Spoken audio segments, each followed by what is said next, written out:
Talking about hotkey is something that it's going to make you work faster in Maya. You can go as far as creating your own hotkeys, but I'm not going to touch that for you not to destroy your Maya. We're just going to stick with the default ones available in Maya. So the first one I want to take a look at, or the first ones I want us to take a look at, are the hotkeys for the navigation or transform.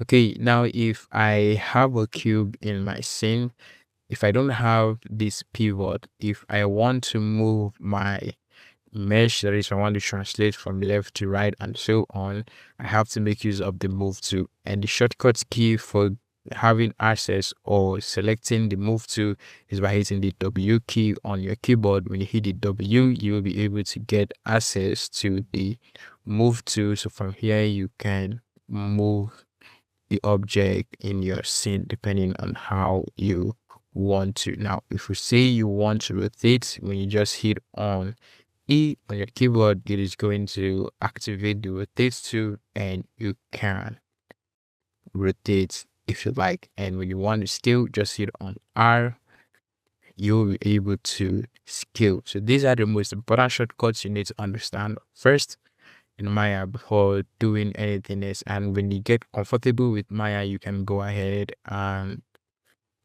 enable your own shortcuts or add your own shortcut. So there are some extra things we still need to take a look at, like the Control B, which is for beveling. You can use it to bevel edges in Maya, which we are also going to take a look at in the later part of this lesson. You can use that. Now we are also going to take a look at some shortcuts later on. Not everything I'm going to give you here so that you don't forget about it. Okay, another thing I need to show you, it's making use of the spacebar. When you hit on the spacebar, it is going to enable the different views for you in Maya, like the top view, the front view, the side view, and the perspective view. If you want to enable the top view, you just need to hover your mouse on the top view and hit on the spacebar, and it is going to enlarge the top view for you depending. And if you hit on the spacebar, hover the mouse on the perspective view, hit on spacebar, it is going to enlarge the perspective view for you.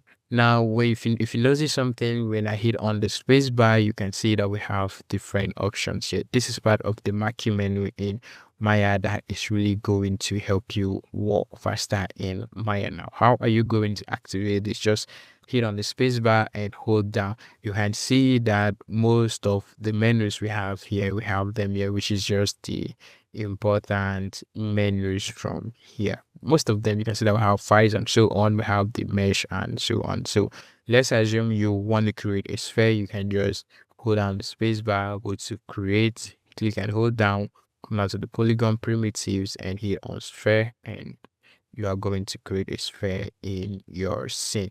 Another way of accessing the marquee menu, if you take note, you might notice that from the beginning of this lesson, I've been making use of the marquee menu to create shapes in Maya. And to access this marquee menu, you want to hold down Shift plus right click, and you will be able to get the marquee menu from here, and you can click to create any object you want to create. There is also another marquee menu when you have an object selected. When you hold down Shift and right click, you are going to get different marquee menu from here.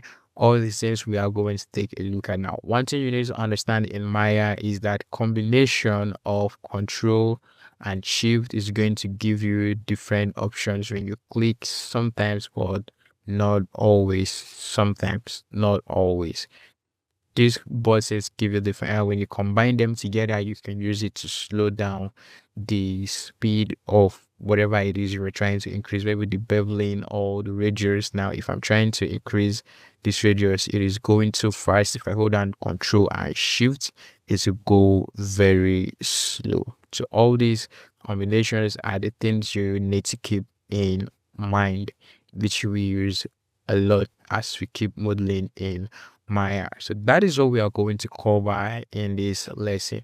In the next lesson, we are going to start looking at the polygons which you can use to model in Maya. Take out your time, understand Maya, navigate around Maya, get comfortable, and I'm going to see you guys in the next lesson.